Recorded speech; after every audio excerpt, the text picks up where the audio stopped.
I was a tech reporter, and I was at Newsweek when basically it went under. And in 2012, and I got laid off, and I was 52 years old.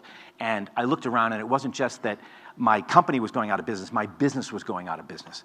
And I always wanted to work at a tech company. I always had this idea of working at a startup. They always seemed to be having so much more fun than we were, you know, the journalists. You know, you'd go visit these guys, and it looked like they're having a blast, right? Because they're all growing, the companies are making money, they're hiring rather than laying off. I had spent the last 10, 20 years in companies where you're always waiting for the next layoff.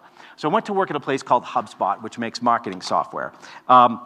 And it was like, had every startup cliche. They're in Boston, so I didn't have to move. They had every startup cliche you can imagine. So we had the dogs in the office, we had nap rooms, we had beanbag chairs, which at age 52, you should not have conference rooms with beanbag chairs, because you can get into the beanbag chair, but you can't get back out. Like, there's no graceful way to get out of a beanbag chair, you know? So you'd see all these people kind of crawling around on all fours after a meeting, which I thought was very undignified. The average age was 26, literally half my age, right? And almost everybody was right out of college. They had these like bros who would they had a push-up club in the lobby at lunchtime, like doing their bro thing, like, do you even lift? And and I like to say, I very quickly realized it was like a blend, it was like a mix of a frat house, a Montessori kindergarten, and a Scientology compound, right? It was like all three things in once, right? And thank you. So, equal parts of each. They had a culture code. They loved culture. They wanted to talk about culture. We're going to make culture overt and explicit, and we're going to create a company that we love, right? And the culture code basically just defined what does it mean to be HubSpotty? How do you belong to the cult, right? Like, how do you fit in? And they had a couple acronyms, HEART and VORP. VORP was value over replacement player, which is like, comes from baseball, pro baseball. Like, why are we paying you more than what we could pay the average person to do your job, which is a cruel metric. And the other one, in my case, I thought they should have a negative VORP, because they were paying me a pretty good salary, and I did almost nothing, right? So, and HEART was, you had to be humble, effective, adaptable, remarkable, and transparent, right? And at one point, I had to have a review with my boss, who was a guy not in the 40s, say, but two grown men, and we had to sit in this little tiny room, and he had to give me a HEART score, and I got a 2. And I kind of thought, like, how has it happened that two grown men are sitting in a room having a discussion about such obvious, risible bullshit, right? Like to say, you know, like, heart, what's your HEART score? Like, but it sounded all scientific. Here's your number. We're a data-driven organization. Your heart is a 2. I'm like, why? It should be a 0, right? I have no heart, right? They had training when you joined, and they would talk about your superpower. Like, what's your superpower? And they would talk about this literally, and I would burst out laughing. I was a journalist, right? Like, I mean, you know, journalists really don't like this stuff. So, what's your superpower? What is your superpower? And we had 2 weeks of training. We had to learn how to use the product, but it was really indoctrination, right? And they would tell these kids, do you know how lucky you are to be here? Thousands of people wanted the job that you got. But it's harder to get a job here than to get into Harvard, right? Which is totally not true. But anyway, and so they would feed them all this stuff, and then they would be like, okay, what's your superpower? And then we had to go around and tell something about ourselves that no one knew, that made us special and made us a snowflake, you know? And I'm like, I don't really, you know, have anything, you know? And like, one guy was, I play in a heavy metal band on weekends. Like, oh, cool, you know? I was like, well, I'm the only one in this room who's had a colonoscopy, right? And they take a hose. You kids, you won't believe this, but trust me, this is coming for you, right? They take a hose, but they give you pills, so you don't remember it, you know, but you know they did it, right? You know? And they're just looking at me like, dude, what is wrong with you? Like nobody laughs, right? Like nobody laughs, right? That was my superpower. I endured the colonoscopy, right? I'm the only one here who takes Lipitor. I have high cholesterol, so you know. And then the main way to succeed was just to be enthusiastic. You didn't have to do anything. You just had to be a team player, like a total team player. You had to be GSD, get shit done. And this is a real chalkboard. HubSpot equals cool. Like, somebody at work just stopped on their way to get coffee and just wrote HubSpot equals cool on a chalkboard. Like, I don't know why, right? They had a slogan, 1 + 1 = 3, right? Which you guys all did math. You know that's not true, right? But I mean, so 1 + 1 = 3. And then they would say things like, I like that idea, but I don't think it's 1 + 1 = 3 enough. You know, we're HubSpot. We have to do something a little better. I'm like, what? So, and they had cheers for peers. So constantly people would be cheering for each other, because the way to get attention or to move up in the organization was to show that you gave praise to other people. It took me a long time to figure this out. So we would get these praise-gasms, I call them. They were like emails with, someone would say like, oh my God, I just want to say that Ashley last week totally crushed it when she was running a blog all by herself, right? But it would be to everyone, right? Everyone in the whole department would get this email. And then the protocol was to reply to all. You had to reply to all saying, oh God, girl, you go, you know, like, woohoo, ask me for president. And if you didn't reply to all, like you looked like a curmudgeon, right? And then so your email would fill up with like 100 emails from people all saying the same shit to each other, right? And for a while I would ignore it. Then I thought like I'm looking like a grumpy old guy, so I joined in and would be like, woohoo, and I'd put like 800 exclamation points, you know? And then someone figured out like, dude, you're being a dick, stop that, right? So so I'm thinking like, this place is nuts, right? This place is really crazy. And then one day, the founder there published an article on LinkedIn. He had a new management breakthrough, which is that he really wants to always be solving for the customer. And so he would bring a teddy bear to all of his management meetings, and they would have to talk to the teddy bear as if it were a customer. That was a way to remind you to always solve for the customer, right? So I'm like, okay, this is officially nuts, right? Like I spent all these years writing about Apple from the outside, envisioning it as this cult compound, and now I'm living in a real cult compound, right? This is even crazier than I ever imagined Apple, even as a fiction writer, right? So I sat desk to desk with this guy who was like my boss, who was like 12, and I was like, dude, that thing with the teddy bear, that's crazy, right? And he's like, what? No. And I'm like, look, no one else is around. You can tell me. Like, we know it's nuts, right? And he's like, no, I think it's, you know, it's kind of eccentric, but it's good. I was like, oh my God, right? So like no one will laugh at the teddy bear. That was even worse to me than the teddy bear, was the fact that no one would laugh at it, right? So I called a friend of mine who had left journalism and become a marketing guy, but had done it successfully, unlike me.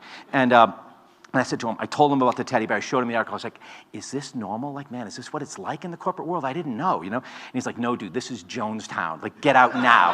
Like, run now. Like, you're sort of one step from having to drink Kool-Aid. Like, literally, they're gonna go around, you're gonna do the mass suicide, the white robes, the whole thing, right? So, and this is what, meanwhile, everybody else looked at, this is a real picture. And this is how they were every day. It was like being in La La Land. It was like people, like living in a musical. Everybody was really, really happy, right? And I was not, which makes you miserable. It's crazy making, because you're like, maybe something's wrong with me. Because they are all really, really happy. Maybe the world has changed, and now people bring teddy bears to work, and that's cool, and that's normal, right? But as time went on, I realized, I'm going the wrong way. In fact, it wasn't, people weren't happy. When they did studies and they did surveys, they did relentless happiness surveys. They had very high turnover and very low morale. And that puzzled me too, but then I realized there were two cultures. There was a surface culture, which is all that crap. Then there was a real culture, right? And the real culture was that they had this huge sales boiler room, this telemarketing boiler room, where they put me in for a while to punish me for asking for a new job. And it was like really, really loud. And I had to listen to this guy named Noisy Pete all day long, get on the phone and say the same script over and over. Hey, Bob, how's it going down in Orlando? How's the weather down there? Yeah, great. Hey, what's your marketing plan for this year? And they click, hang up. Start again, right? Smile and dial all day. So these kids would get paid very little money, stuck in a room, given a really hard number to hit that they couldn't hit. They would get burned out, and then they'd get churned out. And in the rest of the company, it was the same way, only it was even less rational, because you could get fired for no reason at all. In this, they'd have a little group of people, and one would be made the boss, and she would just fire all the people she didn't like, right? Because they had these untrained managers, these undertrained managers. Nobody got any training at all. So it was just like Lord of the Flies, right? You just take a bunch of kids and put them in a room and let them be crazy with each other, right? One of my favorite stories was, when they fired you, they called it graduation. This is great. This is the great thing. And we get these cheery emails saying, hey, everybody, just want you to know that Derek has graduated. We can't wait to see where he's going with his next big superpower rock star adventure. It's like, dude, you fired that guy, right?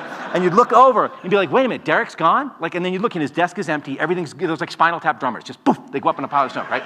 Like people, and it would happen all the time. People would get fired all the time. It was like living in Argentina in the 1970s. Just boom, they just disappear, right?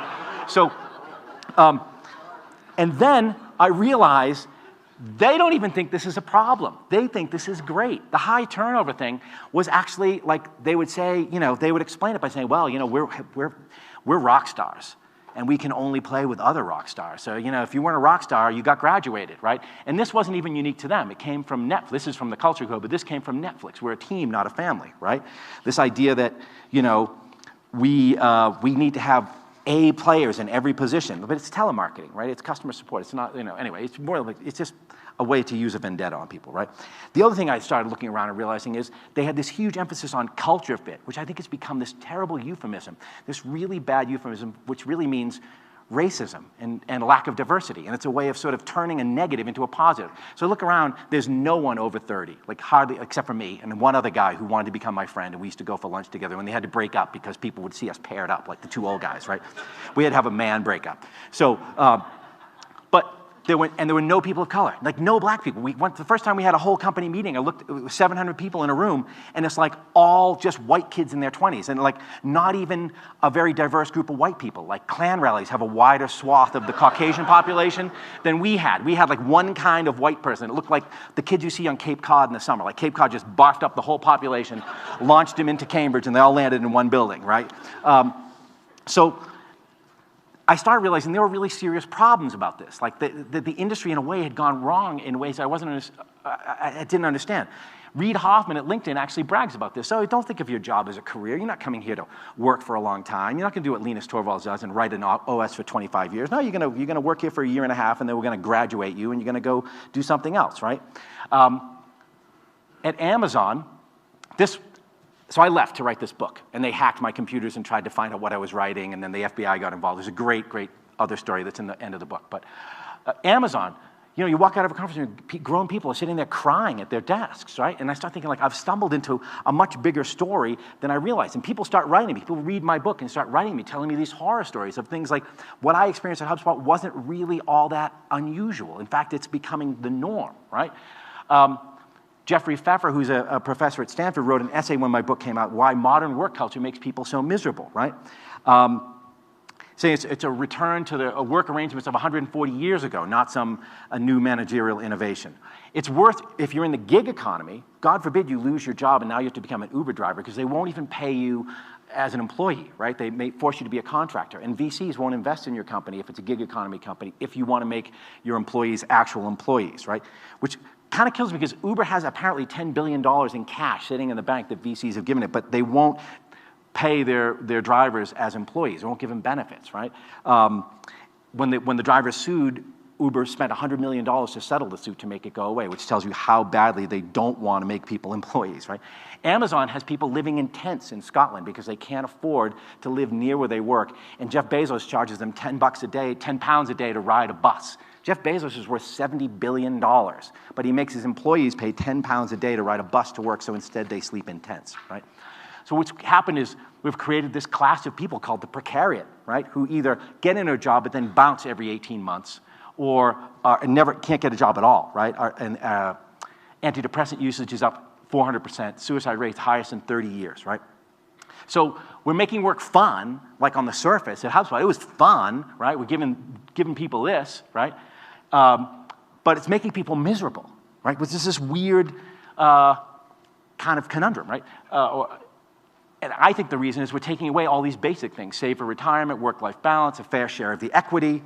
When HubSpot went public, they had a big party. A handful of people made hundreds of millions of dollars, and we all went to a party, and they gave each of us a little bottle of that Freshnet sparkling wine, you know, the fake champagne. And then they had a girl checking off a checklist so that you didn't take two. Like you couldn't sneak back in and get your second bottle of fake champagne. Anyway, so then I asked myself, why has Silicon Valley changed? And I'm going to try to get through this quickly because I know I'm running out of time. VC, I think, is the problem, right?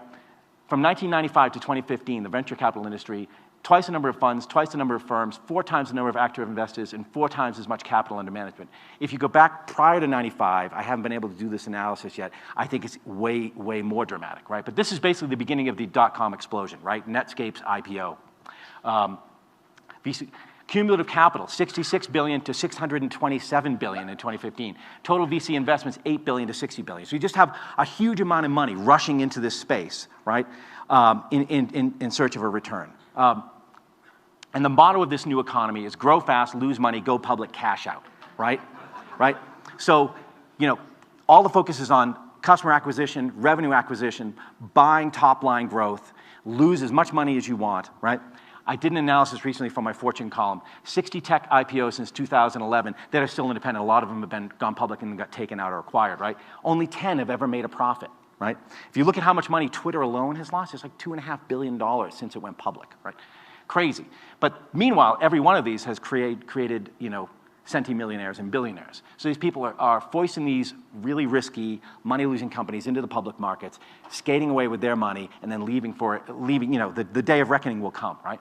I think there's also something else is happening. In the old days, if you look back at the early days of HP, when H and P were running HP, they saw themselves as having 4 constituencies: customers, community, employees, and investors. And investors came last, right? They wanted to have happy customers. They wanted to pay their taxes and be part of the community. They wanted to take care of their employees and make sure their employees had a good life and could feed their kids and you know, put their kids through school and save for retirement. That's all gone away, and now there's only one constituency that matters, and that's investors. And we've somehow taken it for granted in the last 20 years that this is the new normal, that the people who matter most are the investors. When really all the investors are doing, the VCs, I spoke at a VC conference recently, this joke did not go over well. It's like, you guys have the best job in the world. You take money from one group of people. You don't take your money, you take their money, then you give it to these guys. You work them like dogs. By the time they succeed, you own all of their company, and you make all the money. Like, that sounds like a great racket, but that has become the racket, right? The other side effects of this are bro culture, income inequality, and worse, right? So bro culture, this was not HubSpot, but it looked like HubSpot. The CEO of HubSpot was like the world's oldest teenager. He was 47 years old, still loved to hang out with the kids and wear his like big funny hat on the Cinco de Mayo party. But you have bros who invest in bros who hire other bros, and they call it culture fit, right? They have this frat house culture. They have go for a beer as a basis of hiring. Like, I like to hire someone that I want to have a beer with after work, which is the stupidest reason to hire anyone ever, right? Like, thank you. But they will actually say this. At HubSpot, when I got hired, they said, I like to hire a guy I want to go. I was like, I don't drink, and I'm never going for a beer with you because you're an asshole, but I still want to work here, right? But no, but that is like the reason they give to hire people, right? And you have CEOs who have no experience and they have no adult supervision. In the old days meaning like Google, even Google had to hire Eric Schmidt or the VCs wouldn't put the money in, right? Now the idea is, no, just let Evan Spiegel go at it with Snap, right? So you have that, and then you have bias on every vector, age, race, gender, right? HubSpot had, like I said, nobody my age, no one of color, and then there were a lot of women, but they only got this high. No women in any power. You look at the management page, I have a couple of funny slides that I didn't put in here. If you go through a list of every management team in tech, white guys, white guys, white guys, and it looks like they were all made in the same white guy lab, like they were all hatched from the same kind of egg. They don't even look like different kinds of white guys, right? Income inequality. This is, I think, another factor of skewing all the return to those investors and letting them skate away and not dispersing the money out throughout all the employees. For example, Uber, the taxi market is, let's say it's a $100 billion market globally. It's $100 billion, but it's spread among thousands and thousands or millions of little companies, right, and individuals. Uber replaces that, has a $60 billion market cap, and that $60 billion will be in the hands of maybe 100 people, right, when they finally go public. 8 men control as much wealth as half of the world. This number came out recently. A few years ago, it was a few hundred, which was already pretty appalling, right? But now it's down to 8.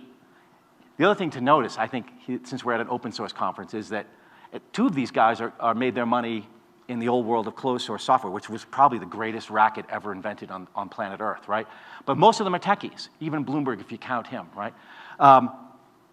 CEO to worker compensation ratio. This is a really interesting chart because you see it go, back in 65 it was 20x, and it crept up through the 70s, through the 80s, and then look where it peaks, 2000, the height of the dot-com mania. Boom, look who's making all the money, the CEOs, 376. And then you think, okay, the crash comes, everything will settle back down, but it doesn't. It comes back down to 300 now. So it's basically, it went way off the rails and then stayed there. And then worse, right? To recap, I think the financialization of the economy, where the finance industry now is 20% of GDP, leads to only investors matter, leads to 8 men control half as much money as half the world, control as much money as half the world, leads to the precariat, this angry mob of people who have nothing, right? Which leads to this, Brexit and, he who shall not be named, right? But the precariat, I think, lashed out. People lashed out. People realized they're getting screwed, and they lashed out at the ballot box. It was the last bit of power people have. Is I may not have any money, I may not have a pension, I may not have health insurance, but I got one thing that even Larry Ellison has, is I have a vote. I have as much of a vote as Larry Ellison, and I'm going to use it, and I'm going to screw you with it, right? So if we keep going in this direction, I think we end up here. This is a guy who made a lot of money on Amazon, one of the early investors, who 2 years ago said, the pitchforks are coming for us. This is a story from the New Yorker recently, Doomsday Prep for the Super Rich, which I highly recommend you read. Evan Osnos wrote this thing about how people like Peter Thiel are now bugging out for New Zealand and making bolt holes, right? Trying to escape from the mess they've created. Like, instead of taking their billions of dollars and trying to fix the system we have by paying taxes, Apple has $264 billion in cash sitting outside the country and won't bring it back unless they get a special break. Why don't they want to pay taxes? Then they complain, we don't have any STEM grads. We'll pay your fucking taxes, right? So, fix your schools, right? So instead, they're going to bolt hole out, and they're going to live in New Zealand. They're going to live in bunkers, right? Seriously, they're going to live in bunkers with their billions of dollars, which to me is insane, right? Which is another way of saying, I came around to realize Richard Stallman was right? Like, after all those years, I made fun of Richard Stallman. I'm like, oh my God, I've turned into Stallman, right? I'm 56 years old now. I've become Richard Stallman. You're supposed to become more conservative as you get older. I've become a crazy Bernie Sanders liberal, right? But I think Stallman did see this. Stallman saw what happens with Microsoft. Where does that lead to? Yeah, Bill Gates becomes the richest guy on earth. And you have this income inequality, you have this disparity, and you have this huge mass of people who rise up and create problems for all of us, right? We make this joke on Silicon Valley. I don't want to live in a world where someone else makes the world a better place better than we do. And we kind of make a joke about how techies all talk about making the world a better place. My one last message to you is I actually think techies can make the world a better place, but it's not by making Snapchat, right? I think it's by creating a company that hires 10 people, right? And pays them really, really well, and so that they can have a good life and a good career and have a family and have kids and save for retirement. And if you make a company with 10 people and you make one with 10 people and I make one with 3 people, because I won't do as well as you, but and then you have 110, we can basically make this world a better. We can make the world we want to live in, right? We can build the world we want to live in. We can make the kind of companies we want to work for. That's what I saw at Canonical 10 years ago, and I still think it's true today. I'm sorry for rushing so fast, but thank you. And again, I'm very, very sorry for all my old Richard Stallman jokes, because it turns out he was right. Thank you very much.